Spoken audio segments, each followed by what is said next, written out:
அஸ்ஸலாமு அலைக்கும். முஸ்லீம்ஸ் வீட்டில் எப்போவுமே இந்த ஒரு ஸ்வீட் இல்லாமல் அந்த ஃபெஸ்டிவல் வந்து ஃபுல்ஃபில் ஆகாது. என்ன ரெசிபின்னு உங்களுக்கே தெரியும். வட்டலாப்பம் தான். வட்டலாப்பம் இது எப்படி செய்கிறது பார்க்கலாம். ஃபஸ்ட்டு தேங்காய், ஒரு சின்ன தேங்காய் ஃபுல்லாக நான் கட் பண்ணி வச்சுருக்கேன். 6 முட்டை, சர்க்கரை 1 கப்பு, பாதாம் பருப்பு, ஏலக்காய். இது எப்படி செய்கிறது பார்க்கலாம் வாங்க. ஃபஸ்ட்டு ஒரு மிக்ஸி ஜாரில் அந்த தேங்காய் பேஸ்ட்டை நம்ம ஃபைன் பேஸ்ட்டாக அரைச்சிக்கலாம். இது ஃபுல்லாக தண்ணி ஊற்றி அரைக்கக்கூடாது எப்போவுமே. கொஞ்சம் கொஞ்சமாக தண்ணி ஊற்றி தான் அரைக்கணும். அப்போ தான் நம்மளுக்கு திக்கான தேங்காய் பால் எடுக்கணும். அதுக்காக தான் இங்கே பாருங்கள், திக்காக இருந்தால் தான் நமக்கு அந்த வட்டலாப்பம் வந்து பஞ்சு மாதிரியும் கேக் டைப்லையும் இருக்கும். பாருங்கள் எவ்வளோ திக்காக இருக்குது பாருங்கள். இந்த மாதிரி தான் கொஞ்சம் கொஞ்சமாக தண்ணி ஊற்றி அரைக்கணும். நீங்கள் ஃபுல்லாக தண்ணி ஊற்றி எடுத்துடக்கூடாது. இப்போ நம்ம தேங்காய் பால் எடுத்தாச்சு.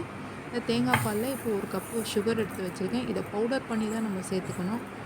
அப்படியே சேர்த்திங்கன்னா சர்க்கரை கரையாது. அதனால் நம்ம பவுடர் பண்ணிவிட்டு சேர்த்துக்கலாம். இதை போட்டுட்டு நீங்கள் இதை வந்து கிண்டி விட்டுக்கோங்க. சர்க்கரை அப்போ தான் வந்து தேங்காய் பாலோடு சேர்ந்து கரையும்.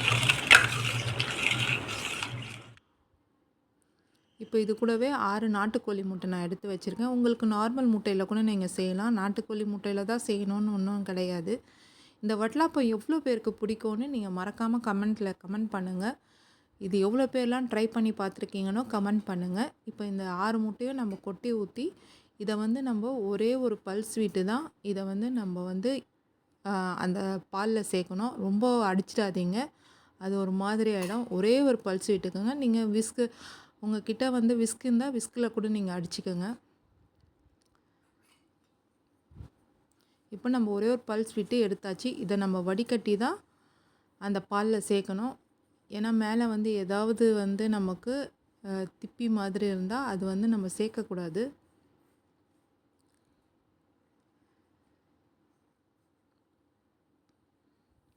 இப்போது நமக்கு ரெடி ஆயிடுச்சு வட்டலாப்பம். இப்போது நீங்கள் வந்து உங்களுக்கு எந்த பாத்திரம் உங்களுக்கு கரெக்டாக அது குக்கருக்குள்ளே செட் ஆகுமோ அந்த பாத்திரத்தில் வடிகட்டி நீங்கள் ரெடி பண்ணி வச்சுக்கோங்க. இதுக்கு மேலே வந்து பாதாம் பருப்பையும் போட்டு அந்த ஏலக்காவையும் பிச்சு போட்டுட்டு ஒரு தட்டு போட்டு மூடி குக்கர் விசிலையும் போட்டு இதை ஒரு 8லேருந்து 10 விசில் நீங்கள் நல்லா விட்டு எடுத்துக்கோங்க.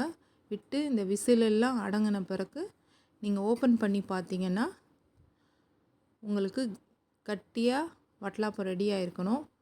தண்ணிலாம் இல்லாமல் இருக்கணும். பாருங்கள் கேக் டைப்பில் இருக்க பாருங்கள். இந்த வட்டலாப்பம் சூப்பராக ரெடி ஆகிடுச்சு. எந்த ஒரு சமையலையும் கஷ்டமாக இருந்தாலும் இஷ்டப்பட்டு செஞ்சு பாருங்கள், ருசி சூப்பராக இருக்கும். இந்த vlog உங்களுக்கு பிடிச்சிருந்தா லைக் பண்ணுங்கள், கமெண்ட் பண்ணுங்கள், ஷேர் பண்ணுங்கள். மறக்காமல் சப்ஸ்கிரைப் பண்ணுங்கள். தேங்க்யூ ஃபார் வாட்சிங். தேங்க்யூ.